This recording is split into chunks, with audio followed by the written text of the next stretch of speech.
Hey guys, what's up? Agronome is here. Hope you are doing good. Today in this guide video I will talk about the Longbow weapon. The Longbow is known as a support class in this game, but it can be used as an excellent hero killer as well. The Longbow has two major builds. I will go into details about them. The first build is the support build, while the second build is the sniper PvP build. But before I jump into the details about the Longbow, I wanted to just add a few side remarks. The Longbow is my second favorite weapon in the game. I enjoy using it a lot. It can be very useful and easy to handle. However, it can be tricky to achieve good results as it requires very good map and game mechanical knowledge. But the good news is that these things come with the time and practice, so don't get scared. Let's take a look about the armor.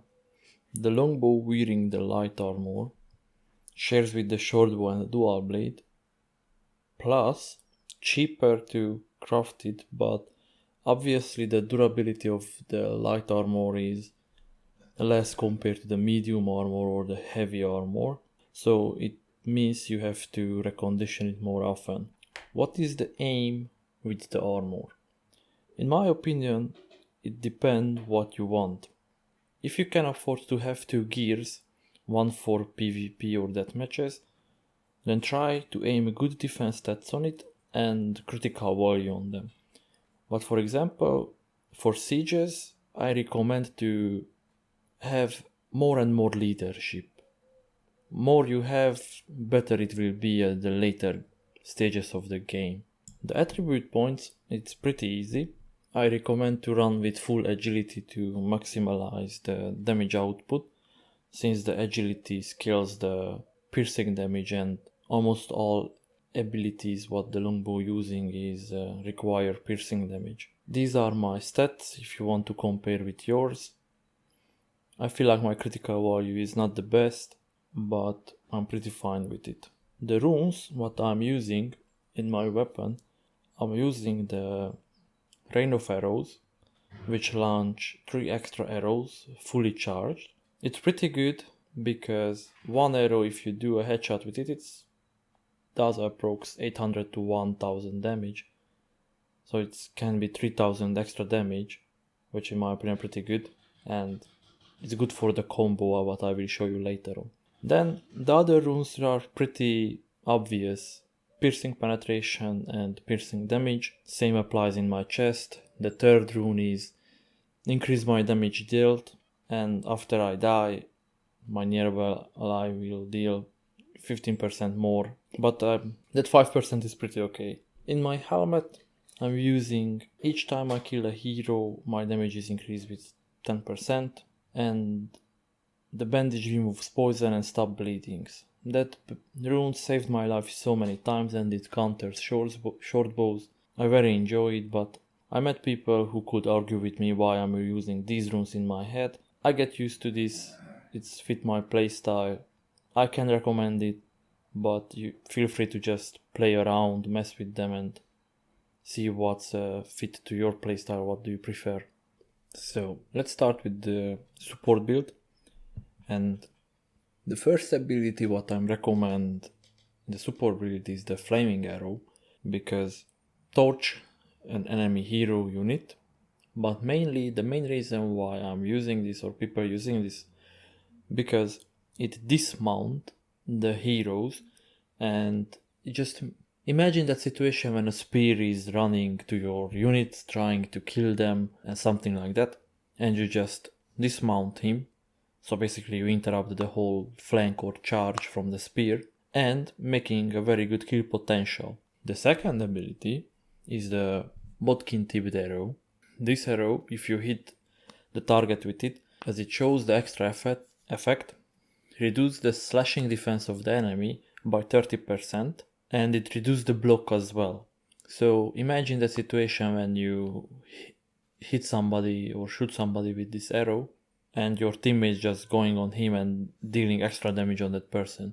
For example, sometimes it's pretty hard to deal with heavy classes like even more poleaxe. The only thing what you need to do, just land this arrow on him and your teammate just do rest of the job. The third ability, people could argue with me.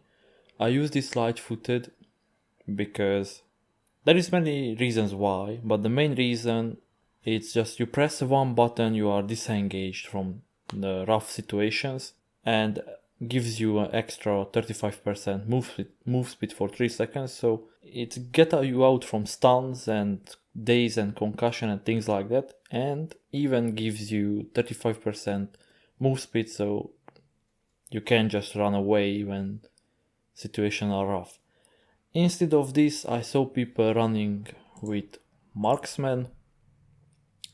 If you are confident and you have a good map knowledge and know where to position or where to stay, which, as I said many times, comes with time and experience, you can use the marksman ability.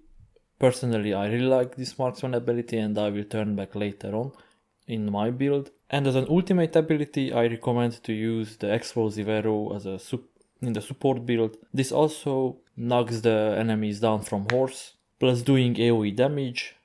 And you have a combo with it if you run with multi-shot and explosive arrow and marksman, for example, to just aim the hero's foot, go behind them, shoot your fully charged rain of arrows in their head or in their back, and it does an extremely good amount of damage. I will show some example about this.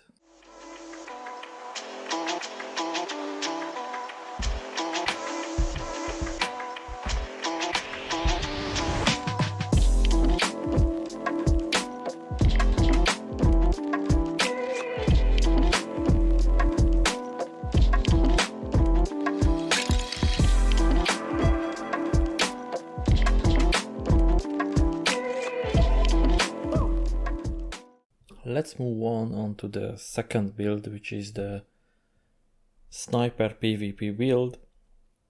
As a first ability, I'm recommending the Bodkin tipped arrow. It does a pretty good damage, and I was talking about earlier the extra effects. It's a pretty useful ability in PvP. The second ability is the marksman ability, which does, if you activate it, your next shot gonna be a fully charged shot, so you don't have to charge it, just press this ability and shoot, and it's gonna does the full amount of damage. The third ability, as I showed it before, I would recommend the light-footed, and what I didn't mention earlier, you can use the light-footed ability offensively as well, but that's kinda high risk, high reward, so mostly I would recommend this ability, use it as a disengage ability instead of an engage ability. And as an ultimate, I'm recommending the lightning bolt arrow. This ultimate, if you're running full agility and you got some pretty good extra stats on your bow, you can shoot on light armor headshots 19,000 damage. But even if you're not shooting or doing 19k damage, it does an extremely good amount of damage. It's a pretty good finisher, if you ask me, and it's pretty good to snipe heroes with it. These arrows, this lightning bolt arrow flies faster than a regular arrow, and it don't has that angle or curve when you shoot. It's more like a straight arrow. So sometimes you need to aim a bit lower compared to your auto shot or your regular arrows.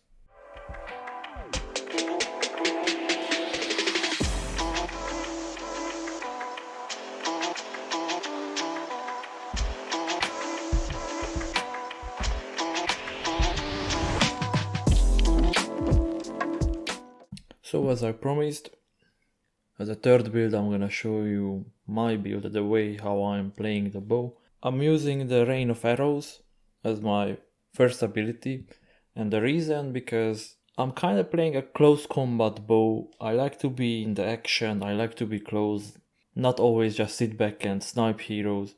And I felt like if I'm not running this ability, I'm using something else like Flaming Arrow.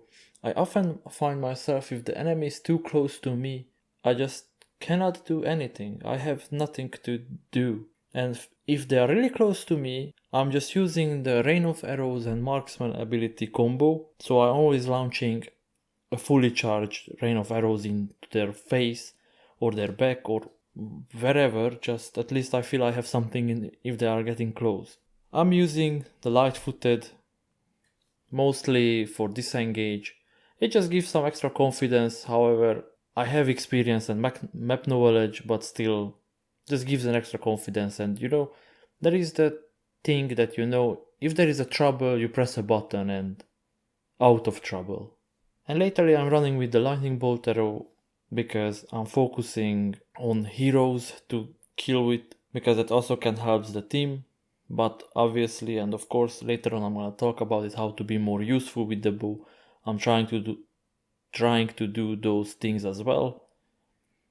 What I did not mention about the lightning bolt, it goes through on 5 target and the damage is decreased or reduced after each target it went through. So it's good to keep it in mind, but still gonna do a good amount of damage.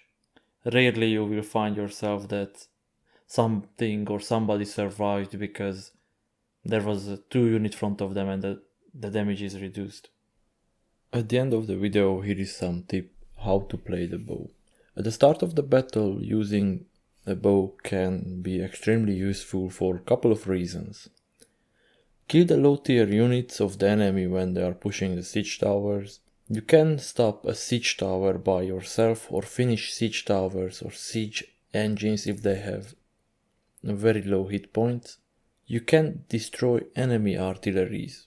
In my opinion, the bow is a really good providing support to the team and helps to get the victory, but don't be lazy to shoot the serfs and the artilleries and the siege engines. It takes time and a lot of shots to destroy them. One artillery approx from 13 to 16 shots, but take your time and be accurate in order to destroy it, because you and your team will benefit the most from it.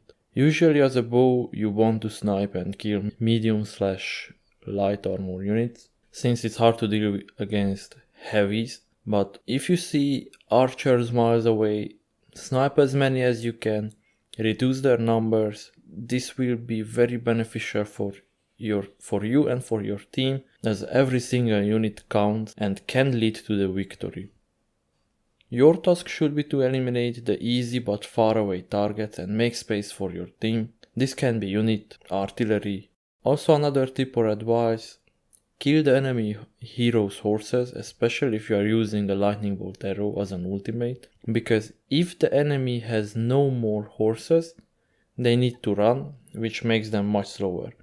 Gains your team win time. The best is to kill the spear class's horse, because that class without their horses became very weak. I use these techniques quite often and they work and benefits me and my team a lot.